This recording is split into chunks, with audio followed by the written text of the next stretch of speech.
अस्सलाम वालेकुम दोस्तों। तो आज की वीडियो में हम बात करेंगे कि आप जो है किस तरीके से चेक कर सकते हैं कि आपकी सब्सक्राइबर यानी आपकी ऑडियंस जो है कब ऑनलाइन होती है, यानी ज़्यादातर जो है वो कब ऑनलाइन आती है। तो यूट्यूब वाले जो खुद आपको बता देते हैं। बस आपने क्या करना है कि आपने यूट्यूब स्टूडियो खोलना है या आप मोबाइल से जो है क्रोम खोलिए और डेस्कटॉप मोड पर चले जाइए। इसके बाद आपने क्या करना होगा, इसके बाद जो है आपने जब आप यूट्यूब स्टूडियो पर चले जाते हैं तो आपने क्या करना है, एनालिटिक्स पर जाना है। वहाँ पर आपको ऑप्शन आ जाएगा एनालिटिक्स, तो आपने एनालिटिक्स पर क्लिक करना है। इसके बाद जो है जब आप उस एनालिटिक्स पर क्लिक कर देते हैं तो फिर आपके सामने जो है एक और पेज खोल दिया जाएगा। तो आपने वहाँ पर क्या करना है कि ऑडियंस ऑप्शन पर क्लिक करना है। तो जैसे ही आप नीचे आ जाते हैं ऑडियंस ऑप्शन में, तो वहाँ पर आपको दिखाई देगा कि आपकी ऑडियंस जो है कब वो ऑनलाइन होती है।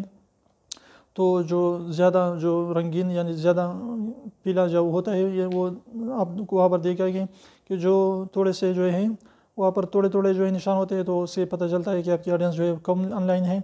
अगर वो बिल्कुल जो है भरा हुआ है वो सेक्शन, तो इससे पता चलेगा कि आपकी ऑडियंस जो है बिल्कुल जो है वो सारे के सारे यानी ज़्यादातर ऑनलाइन है। तो वहाँ से आप पता लगा कर आप अपनी वीडियोस को अपलोड कर सकते हैं और ज़्यादा व्यूज़ गेन कर सकते हैं। तो इस तरीके से अगर आपकी व्यूज़ ज़्यादा आएगी तो इस तरीके से आप अर्निंग भी ज़्यादा करेंगे। तो उम्मीद करो छोटी सी वीडियो को पसंद तो वीडियो को लाइक कर दीजिए, सब्सक्राइब करना ना भूलें और रेड वाला सब्सक्राइब को जरूर दबाए, बिल्कुल फ्री है, इसका पैसा नहीं लगता। तो अब ऐसे करने का लीजिए उसको प्रेस कर लीजिए।